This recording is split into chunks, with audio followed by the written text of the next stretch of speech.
Mae iechyd anifeiliaid yn fater sy'n effeithio'r holl ddiwydiant, ond mae cynhyrchu cynllun iechyd anifeiliaid yn gallu golygu stoc a sefyllfa ariannol tipyn iachach.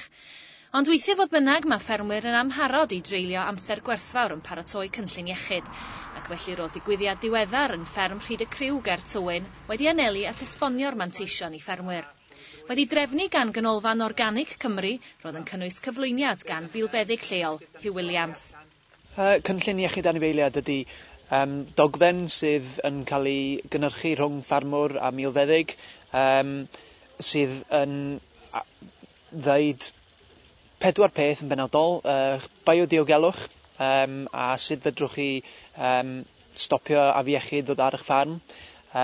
Wedyn, cynllun blynyddol, be ydych chi'n neud trwy'r flwyddyn, pryd ydych chi'n rhoi yr wormers i'r defaid, a'r vaccines, defaid a gwarthag, so cynllun blynyddol, a wedyn unrhyw broblemau sydd ar y ffarm, a be fedrwch chi wneud am hynna yn y dyfodol. Dim lot o waith, ond mae o yn rhywbeth fedrwch chi eistedd lawr efo'ch milfeddyg a siarad trwy biodiogelwch a os oes unrhyw risg o ffermydd gyferbyn neu wrth prynu stoc i fewn, wrth eistedd lawr a sgwennu lawr be ydych chi'n neud yn y flwyddyn, pwy llawdriniaethau ydych chi'n neud, sgwennu hynna lawr, a dim lot o waith, just amser i eistedd lawr a sgwennu. Wel, fi'n credu bod e'n holl bwysig bod ni'n codi ymwybyddiaeth, pwysigrwydd, cofnodi y math o afiechydon mae ffermwyr yn gorfod delio gyda bob blwyddyn. Fel mae'r hen ddigwyddiad bach yn dos lle mae yna livestock, mi fydd yna deadstock. A mae rhaid i'r ffarmwr i geisio cadw i anifeiliaid mor iach ag y galle oherwydd pan bod yr anifeiliaid yn iach, maen nhw'n fwy debygol o ddod o elw i'r ffarm. Nawr, mae cofnodi y math o afiechydon, yr heinti a'r pethau salwch sydd yn digwydd ymhlith yr anifeiliaid yn ystod y flwyddyn. Yn aml iawn, wrth ddod efo'r bapur, mae e'n crisialu rhai o'r pethau yma ac mae'r ffarmwr yn gweld bod yna rhyw dueddiad i'r hyn i ddigwydd, naill ai ryw adeg o'r flwyddyn neu ar ôl i ryw ddigwyddiad arall. A wrth iddo fe ddarllen y peth ar bapur, mae fe sydd wedi rhoi'r wybodaeth ar y bapur, ond pa bod wedi ddarllen mae yna rhywbeth yn digwydd yn y ymwybyddiaeth o'r afiechyd mae falle, ac mae'n gweld ffordd o rhwystro fe rhag digwydd neu i lleihau effeithiau y salwch yma. Dwi'n credu bod digwyddiad fel sydd gyda ni fan hyn heddi jyst yn codi'r ymwybyddiaeth bod angen i chi fynd i'r afel, mae rhaid i chi i feddwl, mae rhaid i chi resymu ynglyn â math hyn o beth. Mae cynllun iechyd wedi cael ei defnyddio yn y system organic y sawl blwyddyn nawr, ond mae fe'n dod llawer mwy pwysig ac o help i bobl i edrych ar ôl y stoc. Mae yna siwt cymaint o afiechydon yn cael ei ddod fewn amser hyn o'r flwyddyn gyda'r seli hyrddod, y seli defed a pethau fel ni.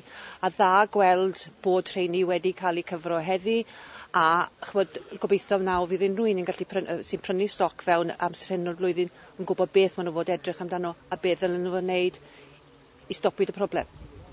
Roedd y digwyddiad yn Hywyn wedi anelu at ffermwyr defed a beef. Mae'n debyg bod ffermwyr defed dipyn ar ôl gweddill y diwydiant pan mae'n dod at baratoi cynlluniau iechyd anifeiliaid, bod y cynllun gwarad fferm cig oen yn mynnu bod un yn ei le. Un o pethau mae rhaid i chi wneud i fod yn aelod o ffarm, mae rhaid i chi gael cynllun iechyd anifeiliaid a wrth i'r bobl ffawl ddod o gwmpas eich ffarm i wneud inspection, maen nhw'n gofyn i weld yr cynllun iechyd anifeiliaid. So mae rhaid, a mae rhan fwy o bobl yn ffawl erbyn hyn, a mae rhaid i bawb sydd yn ffawl cael cynllun iechyd anifeiliaid. Diolch yn ddim byd newydd, mae eich bod diwydiant cig oen a cigeidion chydig bach ar ôl yr diwydiannau eraill. Mae diwydiant moch yn bell o'n blaen ni efo cynllun iechyd anifeiliaid. I'r gwarthag godro i ryw agweddau, ond diolch yn rhywbeth newydd, ond mae o rhywbeth sydd yn digwydd mwy a mwy oherwydd pethau fel ffawl. Mae yna fwy o bobl yn gorfod wneud cynllun iechyd anifeiliaid a gobeithio bod nhw'n cael rhywbeth allan ohono fo.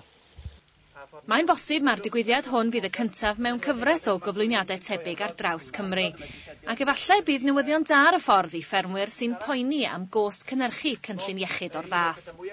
Yn ôl beth ni'n deall, mae yna help yn debygol o ddigwydd yn yr Hydref trwy Farming Connect dwi'n deall, a dwi'n gobeithio fi sawl tipyn o arian i helpu'r ffermwyr ac i helpu'r vets i wneud yr cynllun iechyd yma i'r ffermwyr.